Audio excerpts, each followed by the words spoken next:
Okay, continuing on, those are some of the non-starchy vegetables.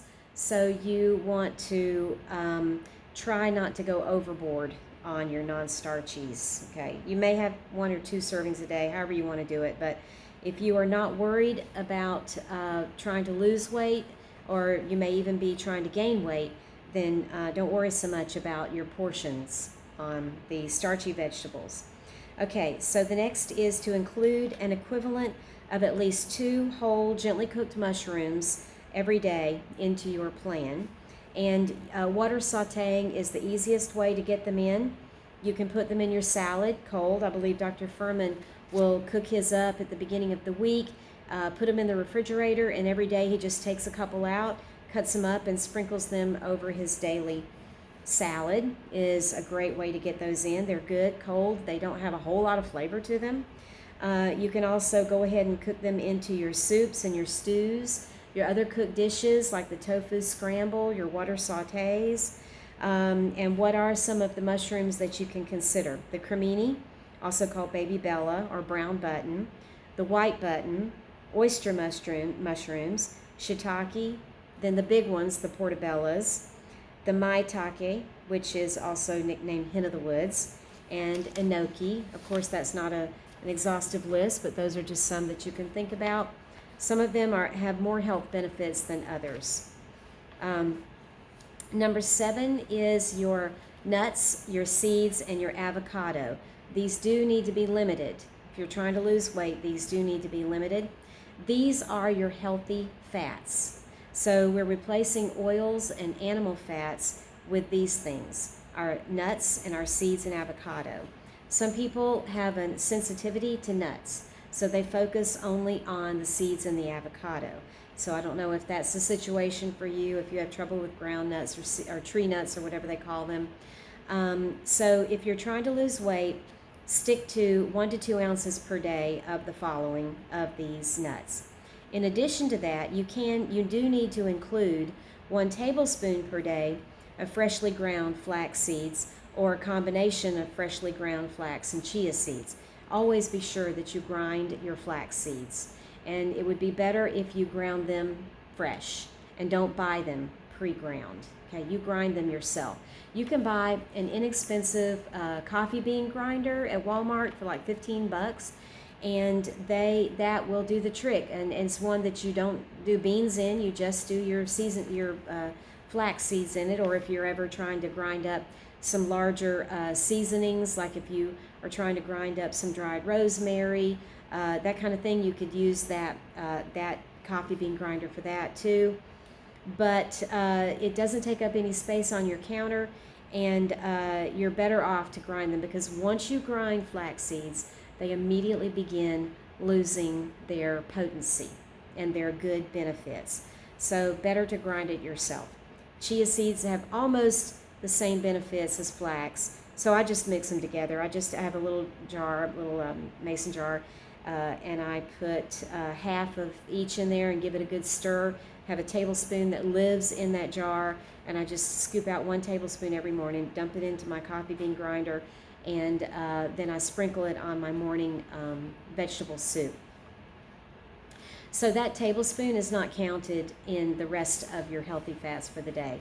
And buy raw flax seeds, because they have the best enzymes, the best benefits are raw. Once you roast them, they begin losing their potency. They begin losing the benefits that they have in them. Just like once you turn an olive into olive oil, it has lost a lot of its benefits. So that's why we don't one of the reasons why we don't use olive oil or any of the oils. Okay, we make our own healthy fats. So here's the thing that I did not get in the beginning. When you are trying to figure out how much of the healthy fat per day, if you're a woman, then when you read the 6-week plan, like on page 216 of Eat to Live, it says like an ounce of the nuts and seeds plus your tablespoon of your flax seed or flax and chia, freshly ground, plus 2 ounces of avocado. So that's the overall amount listed on the 6-week plan. Those 3 things. And for a long time, I don't know what I was thinking, but I was not paying attention. And I was thinking that it was just like an ounce of nuts. And I wasn't even noticing that the avocado was part of, could be included in that. But you could do, if you don't buy avocados, you could do 2 ounces of nuts. If the weight is not coming off like you want, then go ahead and bring that back down to 1 ounce. But don't shirk your ounce of nuts a day and your tablespoon of flax. We need that fat. Our brain needs that fat. Okay, so please don't get rid of that thinking you're going to lose weight faster. Get at least 1 ounce a day, but 2 is okay. Or you can go with the avocado. But why don't a lot of people do the avocado? It's hard, especially if you live alone, it's kind of hard to deal with an avocado, even a Hass avocado, and stick to your plan. Because once you cut into one, you're going to put it back in the refrigerator, put it in a Ziploc bag. The next day it's going to be rubbery. It's going to have that brown look to it. And a lot of people don't even bother with avocados. They just stick with the nuts and seeds so that it's easy to deal with the nuts and seeds. So 2 ounces a day or 1 ounce a day or however you want to do that with the nuts and seeds. Never roasted. Go for the raw and unsalted. And it can be hard to find our nuts raw and unsalted. It's really impossible to find pistachios at any grocery store raw and unsalted. And I have to go on Amazon to get them. And macadamia nuts, I can't find them anywhere raw. I mean, every now and then maybe raw and unsalted, but it's really hard. So I just go for Amazon and get a lot of that. Now, Brazil nuts. Occasionally you can find those. I think the brand is called Orchard Fresh or something like that. They have those at Walmart sometimes that are raw and unsalted Brazil nuts, which is kind of nice. It's hard to find hazelnuts. You can find, like at our Publix down here in our Winn-Dixie, you can find organic raw cashews and the walnuts, etc.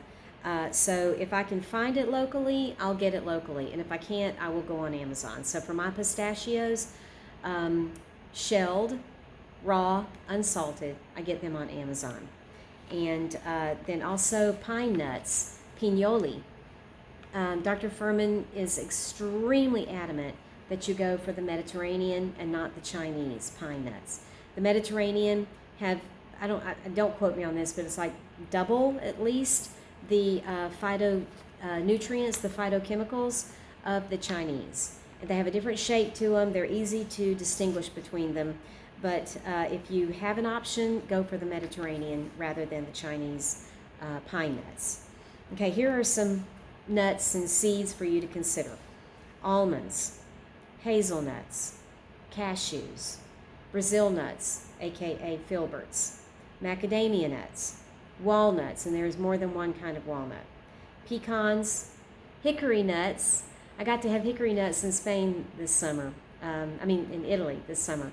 And there was a guy literally selling them over an open fire. He had a grill set up on the sidewalk in Rome, and he had some construction paper, literally children's construction paper, and he was making a cone with them and supposedly giving you a dozen, but my friend said there was not a dozen in the thing. I didn't see where it said a dozen, so I didn't notice that in advance, but they were hot right off of his grill, and that was one thing street food I was actually able to buy as a Nutritarian. So I sat down and I enjoyed my hot hickory nuts, and being from the South, we don't get hickory nuts like that. We don't get the chestnuts roasting, chestnuts roasting on open fire. Well, he was selling one or the other of these. I'm sorry.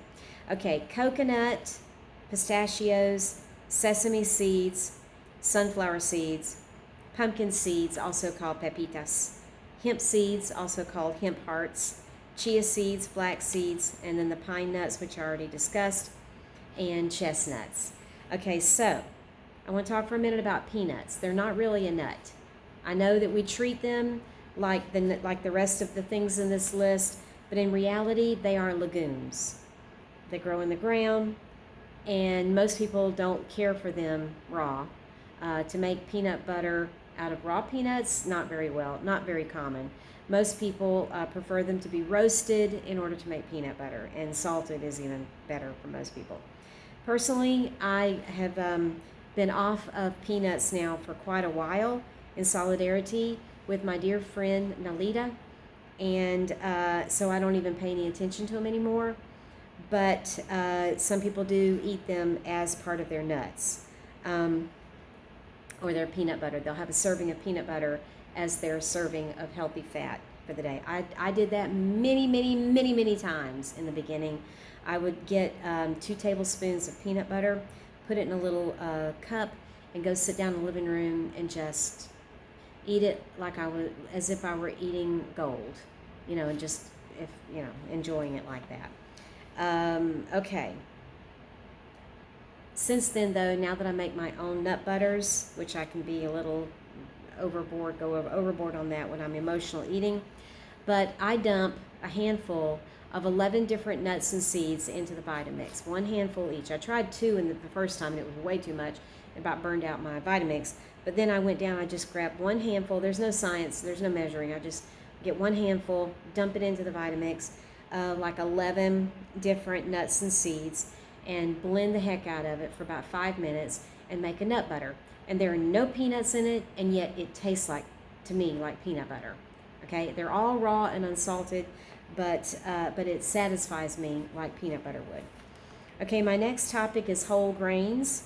And if you are in weight loss mode and you are a female, then you should consider limiting your intake per day to either the 1 starchy food that I listed above or 1 serving of a whole grain.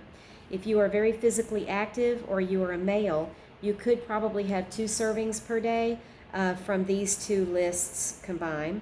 Some of these contain gluten and others are gluten-free. Some of these are actual grains and others are really seeds that act like grains called pseudo-grains. So I'm just going to list them all. In this presentation, I'm just listing things, and I am not going into great detail about these, but those are videos that are coming later. All I wanted to do today was just talk about the 6-week plan in general, things for you to think about. Okay, so you have oatmeal, you have oat groats, and you have steel-cut oats. You have whole wheat, brown rice, wild rice, black rice, something called frike, F-R-E-E-K-E-H. I've bought it and I've made it, it's good. Whole grain barley, buckwheat, bulgur wheat, that's B-U-L-G-U-R, quinoa, which in Spanish they call quinoa, canyiwa, which is called baby quinoa from South America, K-A-N with a tilde, I-W-A, it's adorable, and it stays kind of hard and grainy. It doesn't really cook up soft like quinoa does, and they're little dark red or brown pellets, and they look like quinoa that never grew up, and you can get that on Amazon. Whole wheat couscous. Okay, so when you take corn and you turn it into popcorn, like air popped popcorn, no salt, it becomes a grain. It's no longer just a starch, it becomes a grain, a starchy vegetable. Millet, spelt, S-P-E-L-T, teff, I love teff, T-E-F-F, and farro, F-A-R-R-O. And then there are some dry crackers that are okay, like wassa bread. Some of the versions of wassa bread are okay occasionally. And then high quality whole grain breads, like some of the versions of Ezekiel bread, are an occasional option. You have kamut, K-A-M-U-T, which is, I believe, a brand name of whole wheat. Sorghum, S-O-R-G-H-U-M. Then there are whole grain pastas. And then there are wheat berries. And it's kind of like oat groats, wheat berries, oat groats. Amaranth, which is a great pseudo grain, along with the quinoa and the teff and the canyiwa are pseudo grains. And you can also maybe work with whole rye grain. And as I mentioned, with the whole grain pastas, Just be careful when you buy that. Look for the highest fiber content and the least amount of processing involved in that. And you can also make your own flour out of some of these. Like you can take oatmeal, put it in your Vitamix, and make oat flour. And then you can take that oat flour and go ahead and make things like our version of pancakes, etc. Okay, so that would be your whole grains. And again, not an exhaustive list. I just listed as many as I could come up with. Okay, now I want to talk about section 9, limited dried fruits. Well, the Mac Daddy of them all is, of course, the medjool date. We love our medjool dates. You do need to limit. One serving is 2 medjool dates, and you need to not go overboard with your medjool dates, okay, if you're trying to lose weight. We can take medjool dates, and we can turn it into almost anything sweet.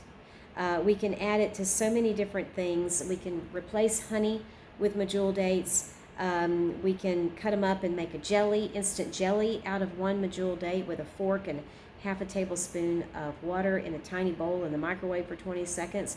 Take it out, mash it up with that fork. You have instant jelly for a slice of bread. We use it in many of our sweet recipes. And what we love about it is that it isn't just the sweetness, it's also the accompanying fiber. And that's the key. The key is that, like, unlike honey, you are getting fiber with the sugar.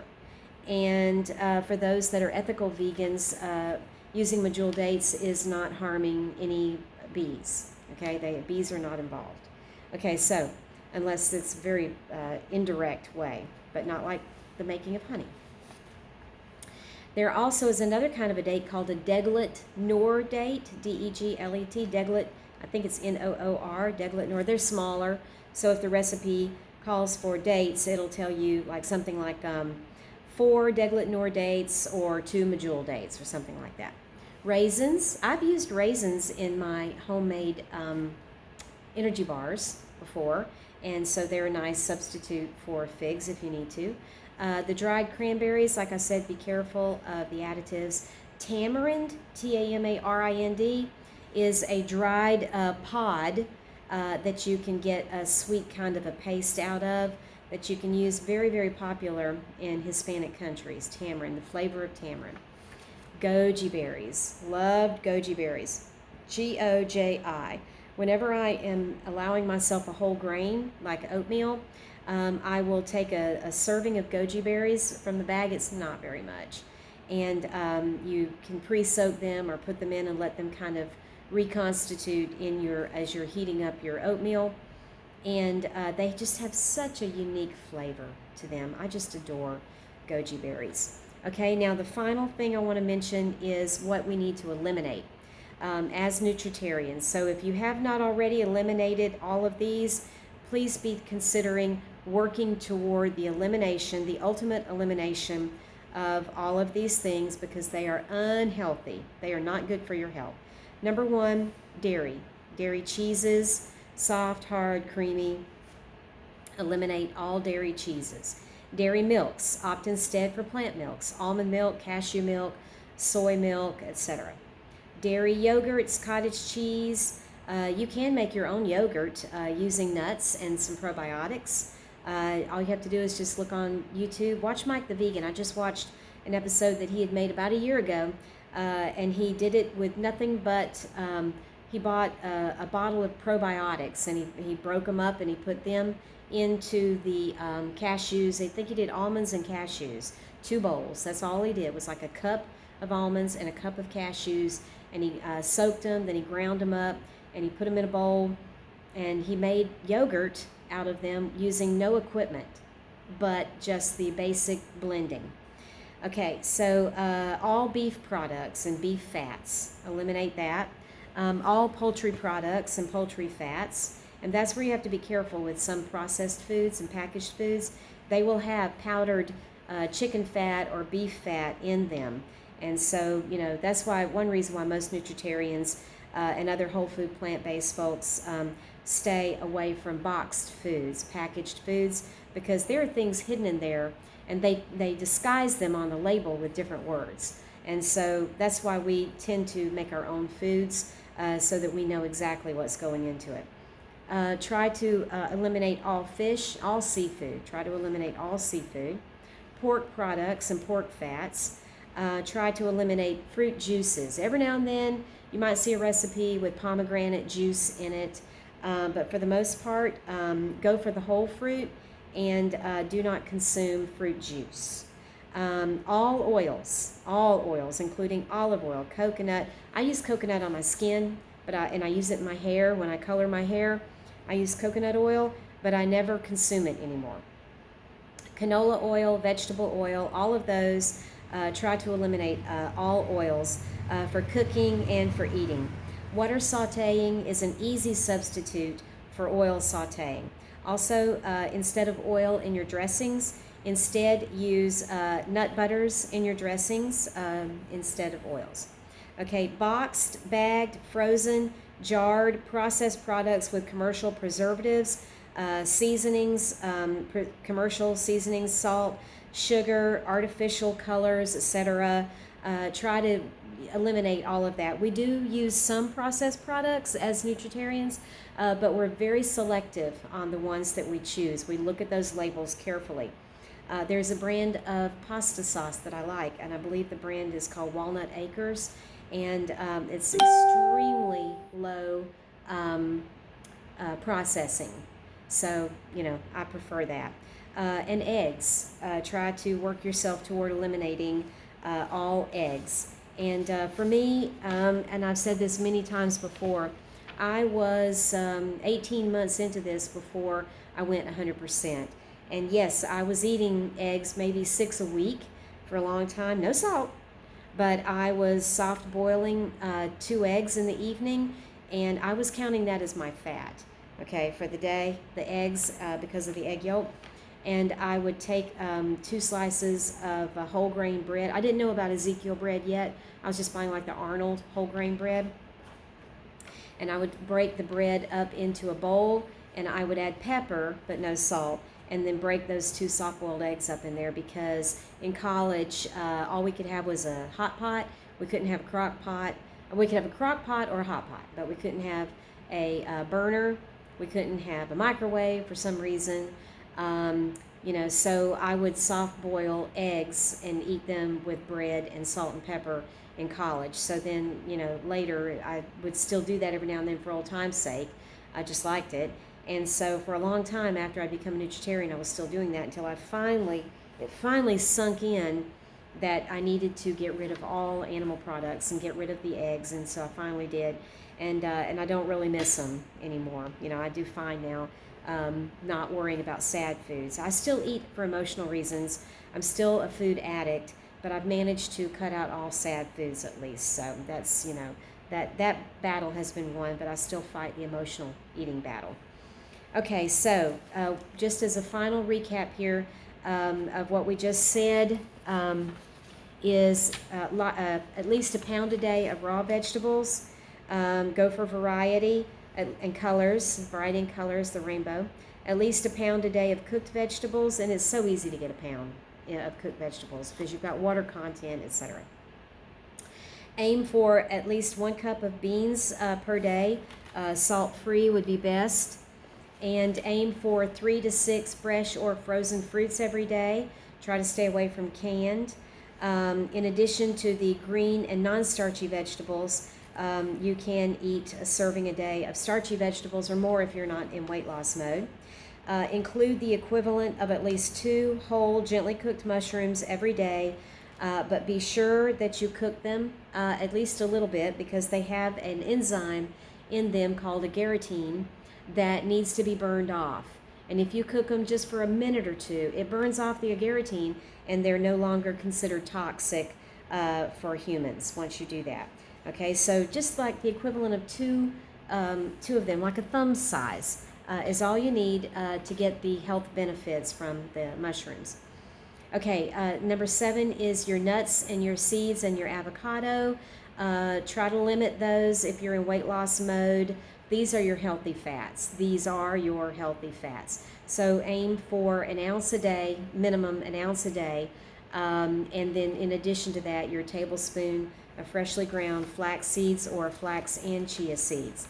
Okay, whole grains are not part of the G-bombs, but you can have a whole grain a day, or your starchy, or two if you are able, if you're more active. And the whole grains are the one thing that is not mandatory for us as whole food plant-based folks, but you can have them, and they do have a lot of benefits to them. But you get the benefits from other foods as well. Limit your dried fruits, as I said, to like a serving a day if you can. Try to eliminate all of the following, and I just read the list: all dairy, all meat products, added salt, try to eliminate salt, all oils, and boxed, bagged, frozen, jarred, processed products with commercial preservatives and seasonings, salt, sugar, and artificial colors, and added salt and also processed sugar. Try to eliminate table sugar. Use lots of salt-free seasonings to replace salt, and use dates to replace table sugar. So no pork products or fats, no fruit juices, no fish or seafood of any kind, no poultry products, and no poultry fats. Don't forget daily your G-bombs. So greens, beans, onions, mushrooms, berries, also included pomegranates, and seeds, which would also include nuts and avocados. All right, so if you would like to have a copy of this document, it's a 4-page document, and if you would like to have a copy, just email me at sanka61, S-A-N-K-A, sanka61@yahoo.com, and I will email you that cheat sheet, that document, if you would find that to be of any help to you. I'll be more than happy to. Just be sure you put in the title, hey, six-week plan or Nutritarian plan, or however you want to word that, so that I can send that to you. And that's all I've got for this episode. Thank y'all so much for following along with me. And I hope everybody has a great day. And if you like this video, if you found this to be helpful, please give it a thumbs up. And also please subscribe and hit the notification bell. I try really hard to come up with an episode a week, more or less. And so I hope that y'all will enjoy this. And can you watch the episode? It's going to either be right before this one or right after this one on batch cooking stews. And you can see how I make my, how I batch cook for my soups and my stews, for my cooked portion, which I tend to live off of. My stews, it's easy for me. I don't have to think about it. I don't have to go home worrying about what am I going to cook. I pull one of those out and, love them like that. Bring them for lunch, eat them for breakfast. Really love my batch cooked stews. Okay, that's all I got for today. Everybody have a great one, and we'll see you next time. Okay, bye.